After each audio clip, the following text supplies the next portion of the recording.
This week on Lunchbox Envy, the most expensive ones cost £350 a mouthful. John Logie Baird used them in 1928 to demonstrate the first colour television. And Empress Isabel of Bavaria liked to bathe in their juices. They don't grow on straw and they're not berries, but they are strawberries. Hooray!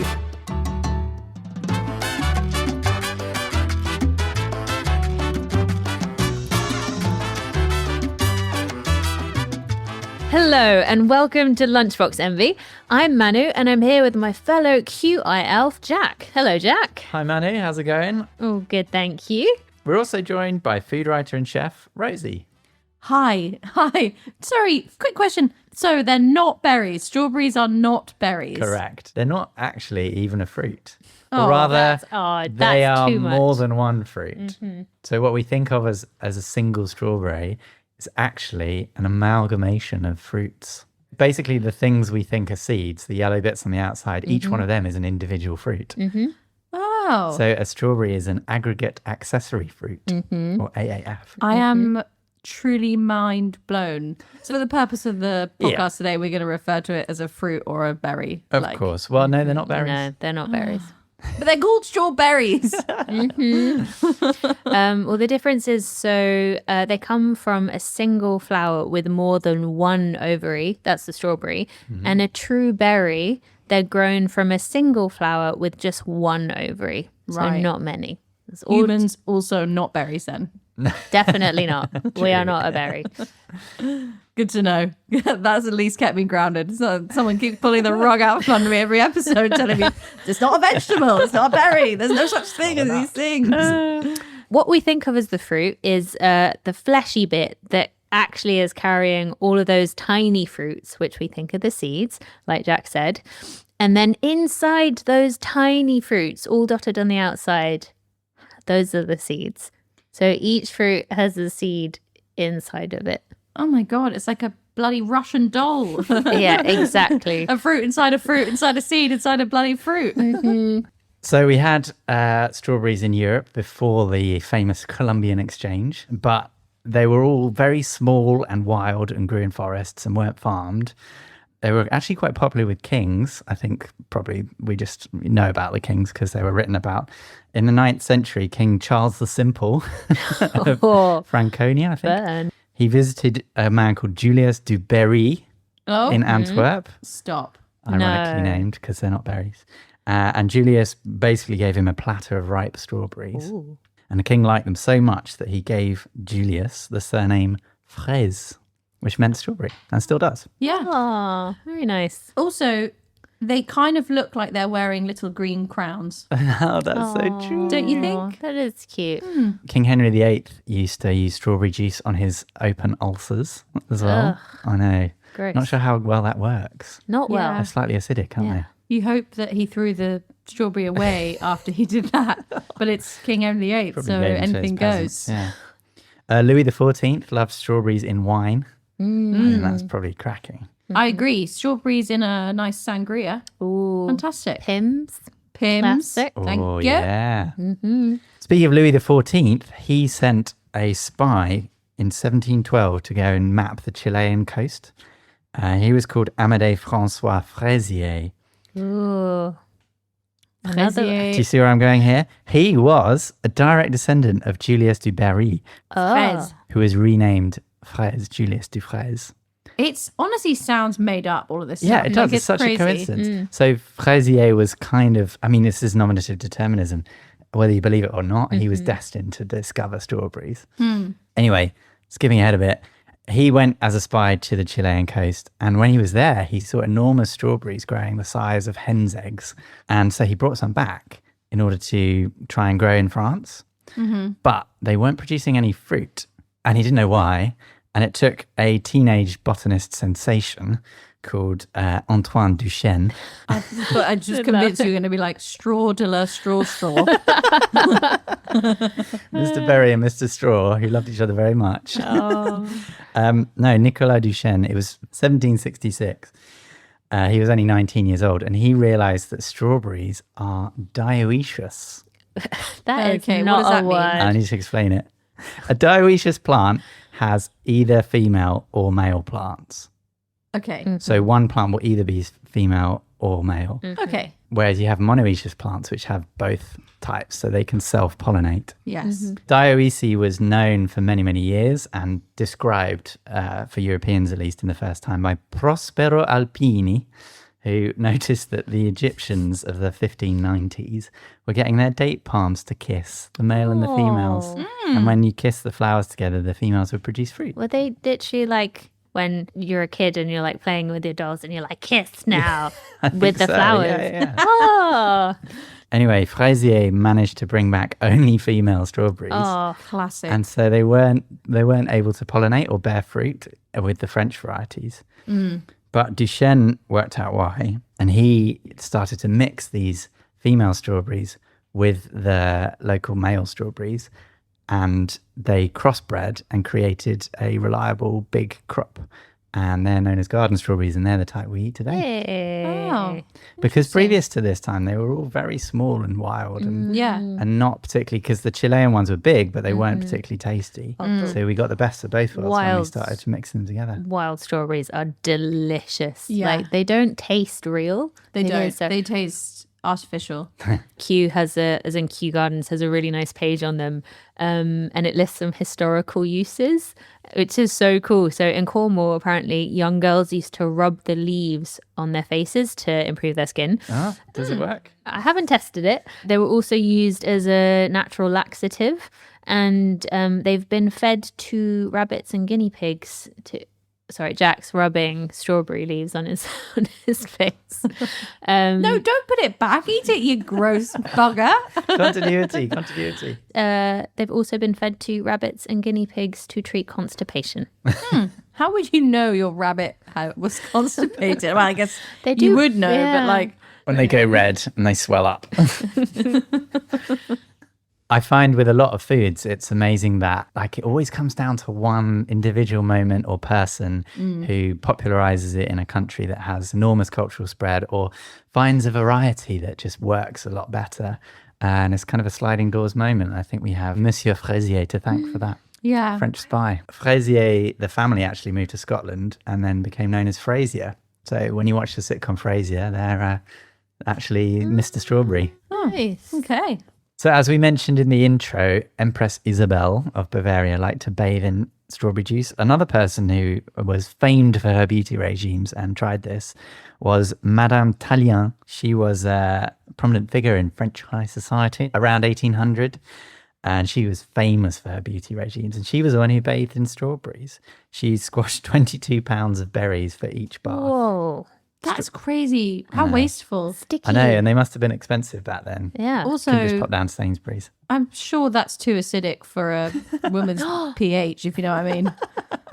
I was going to go somewhere else. Like, you know how people do acid peels? Yeah. Maybe it is actually great. Not for your hoo-ha, No. but for your outside skin. Protect the hoo-ha. At the hoo-ha. Hashtag.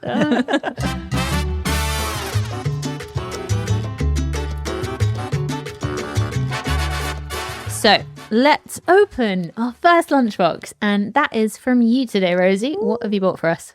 You might see in front of you that you've got two different coloured milks. I do. And they look pink. The thing that literally struck me like a lightning bolt when we found out we were going to do this topic was that, like, I'm a basic bitch. And if you give me a packet of sweets, I'm going to ask for the red one, the strawberry one. Okay. I Nice. love strawberry flavour things. Yeah. I would say more than I love strawberries, maybe. Like, I gravitate to strawberry flavoured stuff, and then I'll be like, yeah, strawberries are good. Yeah. Can I briefly blow your mind? Yes. If you're eating Haribo Gold gummy bears, the green ones are the strawberry flavoured ones. So random. That's wrong. Anyway, I was just thinking about that, like artificial strawberry flavor versus the real thing. How is strawberry flavor created? But also, what is our perception of flavor in those instances? How do we interpret strawberry flavor artificial versus strawberry fresh? So I brought some strawberry flavored jelly. Ooh. We love a little pot of jelly. One each. Thank you. I brought some sweeties. Oh my God. Nice. Strawberry flavor. Oh, fuck We're going to do a yeah. little taste test, basically. And The milks. So basically, one of my favorite things growing up was Nesquik. For the people at home who maybe haven't tried Nesquik, it's basically like a milkshake powder. It looks like a pack of washing powder, and you can get it in chocolate, strawberry, banana. And I wanted to see if I could create a strawberry flavor that's natural, like a really condensed strawberry flavor. So I found a recipe written by my friend Nicola Lamb, who's an amazing food writer, for a strawberry syrup for milk. So I have made us my own strawberry milk, Nicola's strawberry milk, and I've made Nesquik. And we're going to chase them both. And this is my homemade strawberry syrup. Oh, that looks good. Yes. Let's try Nesquik first. Okay. Okay. Bottoms up. Cheers. Oh, God, it's good. Okay, and let's try a bit of Rosie's oh. own brand. Cheers. Cheers. Oh my God, that's so good. Oh, wow. That's so much better. That's amazing. Well, thank you to Nicola for her fabulous recipe. Going back in for more of that one. It is really different. I would say that the non-Nesquik one, the one that's the homemade one, tastes almost like a good strawberry ice cream. No? Oh, yeah, totally. Separate strawberry flavor. You know it's strawberry, but you know it's not made from strawberries. I know what it is made from. Oh, no. Do you? What Well, is historically, they used to use castoreum. Castoreum is a substance secreted from the castor sacs, which are located near the anus of beavers. Okay, that's not what I had. I knew it was someone's And it was used. anus. It was used. It's actually not used very often anymore. You can find it, but it has been overtaken by cheaper artificial versions. But it was used throughout the 20th century to flavor artificial desserts with a vanilla flavor, or some beavers produce strawberry flavor, some produce raspberry.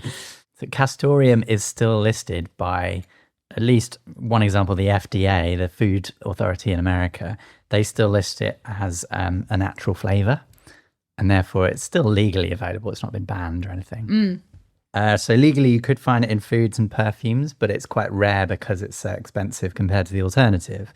Also, there are ethical issues because milking beavers is quite labor intensive. As I said, the glands are located right next to the anus. So I don't know how comfortable it is. Maybe it's pleasurable. We can't ever know. That's so interesting because I was doing lots of research on like flavorings, and I watched an old episode of Food Unwrapped, Okay. which I don't know if you know it, but it was basically a long-running documentary on Channel 4, 25 seasons, which is crazy, breaking down industry secrets of the food that we eat every day. And they were like, what's in strawberry flavor? They went to the fruit pastels factory to sort of find out, but they were very evasive, I would say. They didn't really say anything.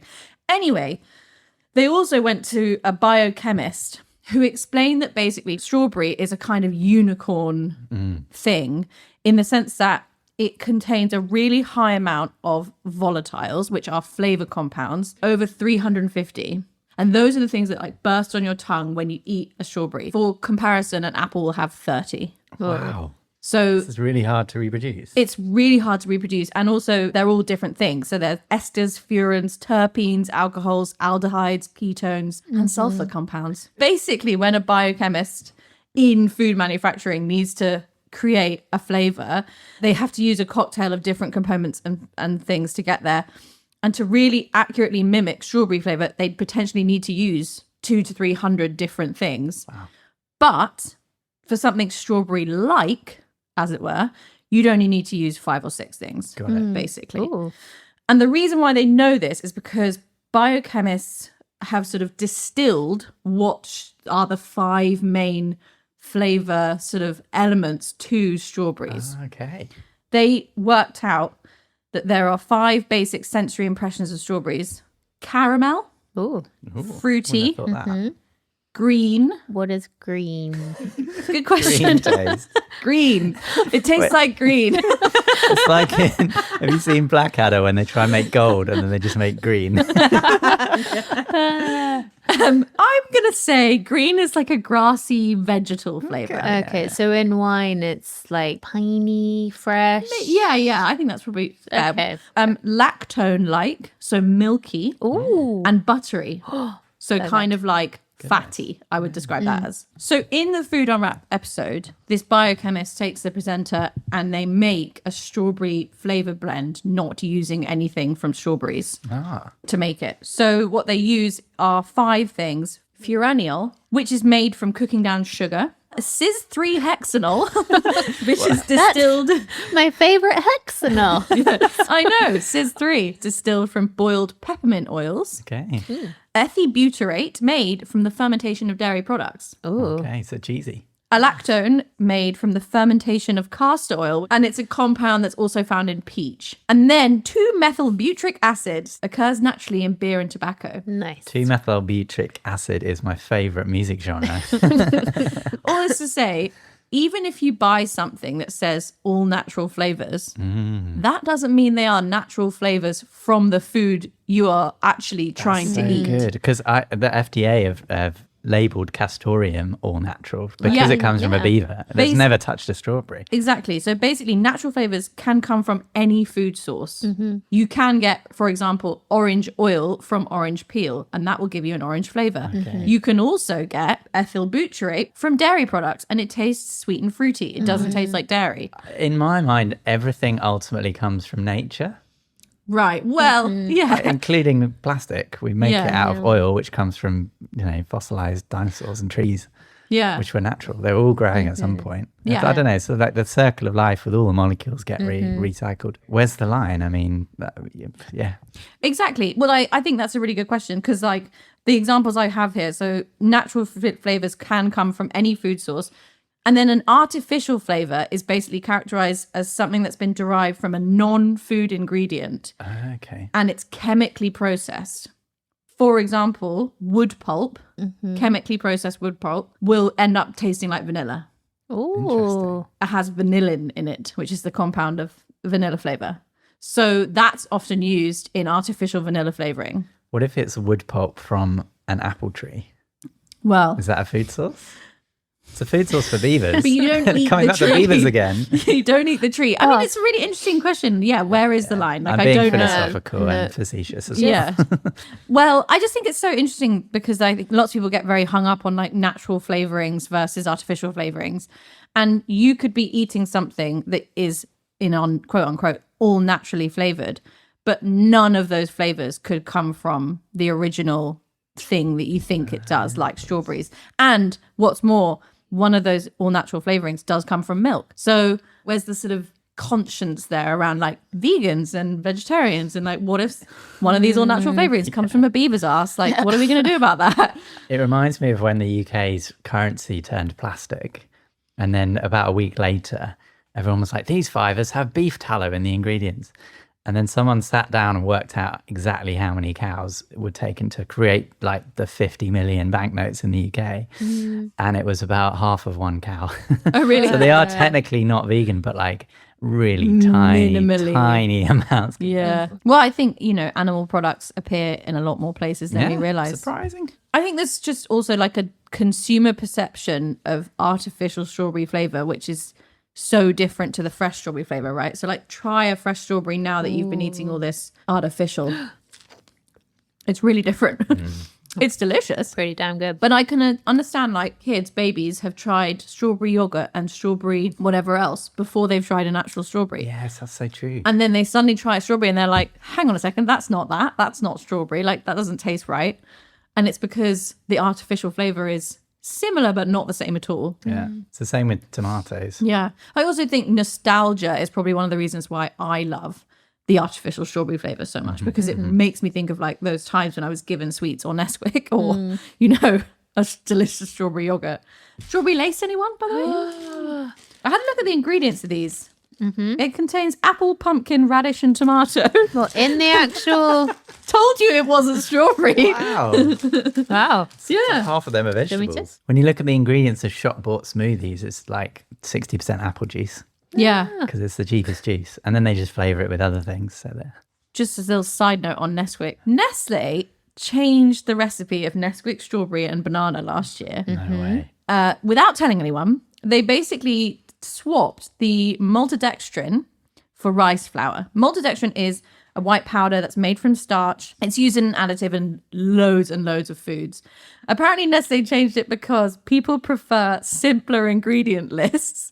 So obviously reading the words rice flour makes more sense than maltodextrin. The problem was when you made Nesquik with your rice flour compound version, there was just basically like a sludge at the bottom that was Sediment. separating out. Ugh. Sediment, exactly. And it wasn't emulsifying.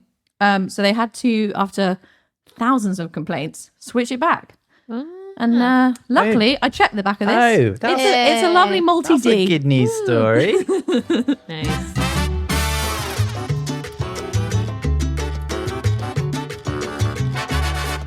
Let's get on to our next lunchbox, and that is you, Jack. I brought you a nice bowl of strawberry ketchup. Oh, heaven. Oh, I did wonder what sort of savoury dishes might be available for strawberries because they're such an archetypal sweet. There's endless sweet recipes for puddings and desserts and strawberry milkshake and strawberry ice cream and strawberry cake. And I found a restaurant called Amazonico, and they basically make dishes from South America. And I thought the strawberry wheat is half Chilean and therefore a good tribute to use Amazonico's recipe for what is basically strawberry ketchup. nice. Right. And so I want to taste it with some pork crackling. Oh, That's okay. Oh, damn. do you know what? This is a huge treat, Jack. Thank you so I'm much. very excited. Oh, no, my pleasure. I feel like I'm in a small plates restaurant in Dalston. My pork crackling has a little tattoo on it that says number 2. No way, does it? That's okay. That just means it was pig number 2. Pig number 2's daughters, if you're listening. Mummy's very tasty. Okay, I'm dipping. Very good. Not bad. Oh, it's spicy. A bit of a kick. Really good. The crackling is really good. Yeah, Thank you. that's sensational. Pork and fruit are always really good together.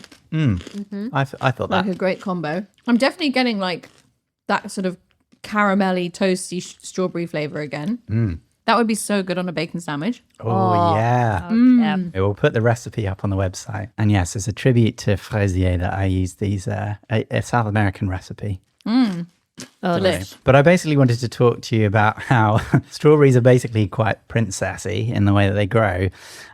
So they're very delicate. You'll notice they're always packaged in hard plastic. You don't see them loose like you do with oranges, which have their natural barrier to the outside. So they're quite easy to squash. And also, that means you have to harvest them by hand, which is obviously quite labor intensive, and they're very sensitive. They also only grow in summer. And the way that you end up seeing strawberries in your supermarket, even during our winter, is because they've aligned the supply chains. At certain times of the year, we'll get fruit from China or the US, Florida and California in particular. And then Europe has its go. And then South Africa has them in the winter. And so the strawberry you're eating at any time might have come from thousands of miles away and it's always picked fresh. You can't do what you do with apples where you keep them in a warehouse in a controlled environment for months and months and months. And therefore, they have always been picked within 1 or 2 days. Whoa. So it's quite amazing. They are still quite expensive, but relative to all the effort that goes in, I think they're very cheap. And they also spoil really quickly because they're highly acidic. They right? do. Oh, yeah. is that why they break down and go mushy? Yeah. Yeah, Yeah. Which makes them good for jams or ketchups.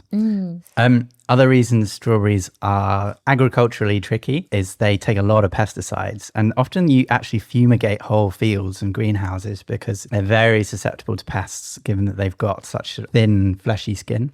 Yeah, and shitloads of fruit on the outside of them. Yeah, exactly. Yeah, the fruit's all on the outside, isn't it? Yeah. Unlike an orange.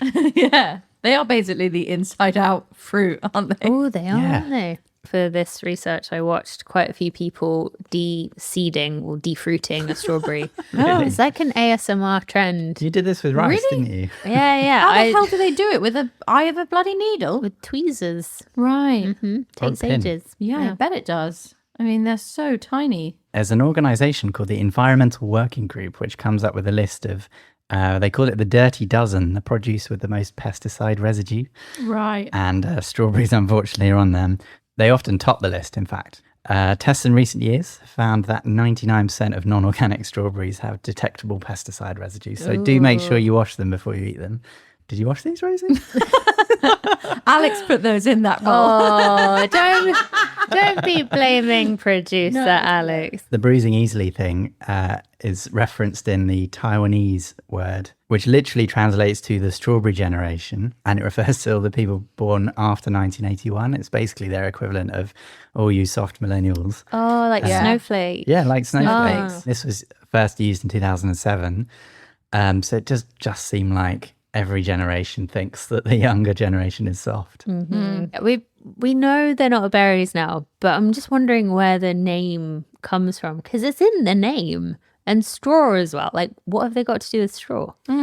Well, there's a theory that it's not anything to do with the straw, like dried grass. It's more that they're strewn, because they have a very strange way of propagating and growing. Right. They send little runners out called stolons, and then the runners plant themselves into the soil and then grow whole new strawberry plants. So basically you look at a field, because they don't grow very high either, and they'd be known as strewn berries because they're strewn all around the place. And that's the best theory we have. But interestingly, in German and I think Dutch, they're known as Erdbeere, which means earth berries, because they don't, like I said, they don't grow very high. They're very close to the ground. Sometimes you'd find them even touching the soil. So I like that one better. It's cute. Have you guys ever had a pine berry? No. Have you? I have. Oh, yeah. How are they? Surreal, because Really? it's a pine berry. It looks like a white strawberry, basically, but it tastes like pineapple. It's exactly like pineapple. Serious? Yeah, it's very strange. The other thing I've tried recently is a strawberry, which is a hybrid of a strawberry and a raspberry. Wait, isn't that in Pokemon? Was it good? Yeah, really good. Quite surreal again, but like not as deceiving as eating a pine berry is. Like you eat a pine berry and you're like, that's pineapple, and then you're like, no, it isn't. Oh, terrific. Whereas a strawberry is kind of just like berry flavor. Does it look like a raspberry or a strawberry or a mix of both? It looks like a small matte strawberry, Oh, okay. and it's slightly softer flesh, like a raspberry. Wow. Spooky.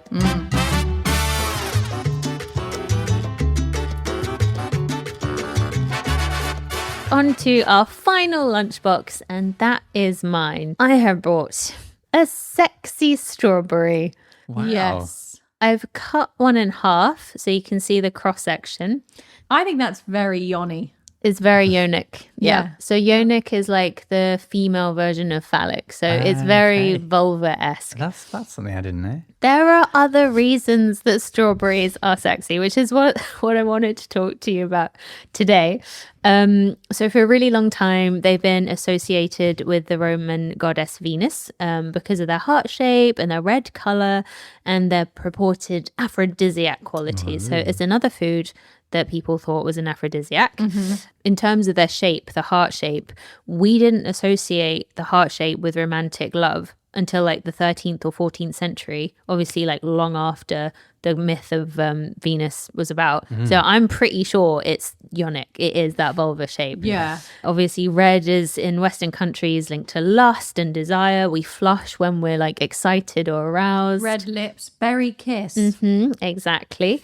And yeah, there's a lot of kind of European folk tradition around strawberries and love and sex. So, you know, sometimes strawberries grow together. There's like a double strawberry. Yeah. Oh, yeah. So there's an idea that if you broke that strawberry in half and you fed it to a member of the opposite sex or anyone you had a crush on, they would fall in love with you. Worth a try. Anyone on the apps today? It's not Bin them working. off. Go and get a couple of mutated strawberries. Mutated strawberry is a great name for a dating app.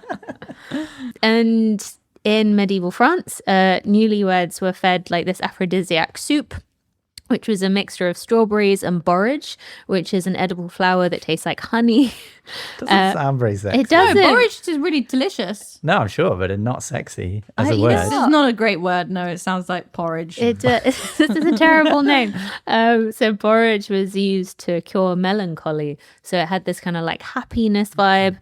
So that, strawberries and sour cream, all mushed up, given to newlyweds, and they're like, go, bring forth life. Yeah. So yeah, big fertility symbol. So one of the best things I read was that posh Victorian women wouldn't eat them because they were way too sexy. Like the association was too strong. What I did find was this incredible painting done by a Dutch artist called Hieronymus Bosch. Oh, yeah, I know the guy. What a great name. Really good. So he was working in the 15th century in the Netherlands, and he painted a triptych called The Garden of Earthly Delights. I've heard of that. It is the most batshit crazy painting you have ever seen. Imagine like Where's Wally, but medieval apocalypse. So there's monsters and like enormous fruit, which I'm sure you're going on to. Is this the one with the medieval butt music? There's one section where there's a small naked man lying on his front and there's sheet music written on his bum. There was a woman who zoomed in and then like worked out how you would play this. And she called it medieval butt music. Oh, So And you can listen to amazing. it on YouTube. Is it good? No, I mean, it's small. There's only so much you can write on a man's bum. Anyway, where were you? It's an incredible painting in 3 parts. You have on the left, there's the Garden of Eden, Jesus, Adam and Eve. It's like pretty nice looking, still a bit phallic in the background. There's like a fountain and it's like a penis. There's a giraffe, but it's pretty straightforward. And then on the right hand side, it's like hell, crazy space age stuff. There's like giant ears and a pig dressed as a nun. Wow. You don't want to be on that side. The side, yeah. okay. Yeah, you don't want to be on the right. But the middle of this painting is Centrist dads. it's a scene that's supposed to depict like the kind of earthly, kind of sexy paradise of love, like the idea of God's mandate to like go forth and multiply, like have loads of kids. So that is the focus of the central painting, and there are so many strawberries in it. Really? Like so many. There's like one scene where there's a group of people sat in a circle underneath a giant strawberry, like the size of a house. There's people riding giant strawberries, little berries everywhere. It's very strawberry forward. I suppose there is one word that comes to mind when I think of a strawberry, which is one of your favourite words, Manu. Moist. Fecund. It is a fecund fruit. It's very fecund. There we go. Everyone loves a sexy strawberry, and there is no evidence that they're an aphrodisiac, but the association is still really strong. I didn't know they had such a rich history of because there's lots of fruits that are used as like casual euphemisms for a woman's genitals. I do think fruit is defined as the ripened ovary of a plant. It's basically the plant's genitals. And also in like, well, certainly Romance languages, they're all feminine in the interesting. gender terms in the language. So like la fresa, la fragola, la fraise for the French, Spanish and Italian speakers out there. Lovely feminine urge. Do you find it weird that strawberries are often marketed, at least in this country, as pick your own? Oh, Have you ever done this? It's the weird paying to do your own work. Exactly. I don't know how farmers have got away with it. It's so cheeky. I mean, fair enough. They're always on very tight margins and it's a hard job to do, but like fair play to them that they've like managed to get us to pick our own and think it's a treat. Well, it reminds me of the Betty Crocker thing of like adding eggs to a that's cake mix. true. Like you get that psychological benefit of picking your own fruit and veg because you're just like, gosh, how bucolic of me. I'm out here picking my strawberries. I could be Heidi, you know. Also, you think you're picking the best one as well in my That's a head. good You're like, point. oh, this bad boy. I would probably go and pick my own strawberries and genuinely give myself a pat on the back at the end of the day for the hard work I've done. These days, it's a luxury experience that you actually pay a premium for to pick your own. But it started off as a money-making scheme for both sides, so the customer and the farmer. It was in the Great Depression in America in the 1930s because you cut out the labour costs and the middleman. So they were popularised, in fact, by a farmer couple called Charlie and Bertha Rice in Massachusetts. They were one of the first to organise these pick your own. Their farm was named the Rice Fruit Farm. I was going to say, it's like the opposite of nominative determinism. Yeah, it was an efficient model and people seem to like it. And these days in Japan, it's marketed as a luxury experience and you can take Instagram photos. They've set up lovely vistas. Have you ever seen the like $50 packs of the most perfect strawberries in Japan and Korea that they love like that incredibly perfect Yeah. fruit that tastes amazing, and you really go to town and it's like a gift that you give people, like the best fucking strawberries that the money can buy. Here they are. We mentioned in the introduction, Paul Hollywood went to taste that really expensive £350 strawberry. 350. That's Yeah, so much for a more. single strawberry. God. It was called the Bijin Hime, which is beautiful princess in So Japanese. they are princesses. Yeah, but they're massive. They're like the size of a billiard ball. And he described What's the size of a billiard ball? For like those of us who don't know? a pool table ball. Okay, so that kind of. still not bigger than a human hand. No, Like the size of a kangaroo's gallbladder. yeah, exactly. Shut up. Yeah, Hollywood, when he ate it, he described it as like a strawberry meets a grape meets roses. So very floral, which is pretty cool. Yeah, I actually don't think I'd like a very floral flavoured strawberry. They are a member of the rose family, of course. Are they? Makes sense.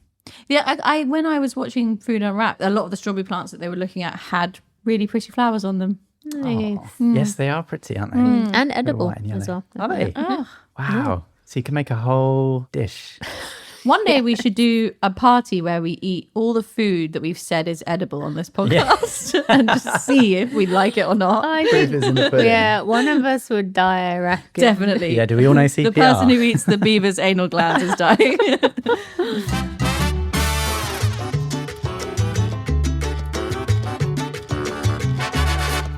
That is it for this week's edition of Lunchbox Envy.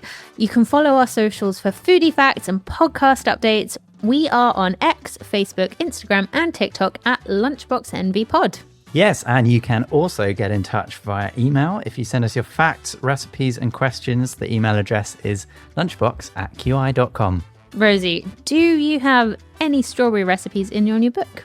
Well, it's not a strawberry focused recipe, but I have a trifle in my book. Oh, I love a I trifle. love trifle, and strawberries are a very big part of it, I think. Jelly or no? Jelly made with frozen and fresh berries, including strawberries, and then cut up strawberries as well as tin fruit. Because I do like a bit of both in my trifle. Nice twist. And we'll leave you with this from 17th century English writer William Butler.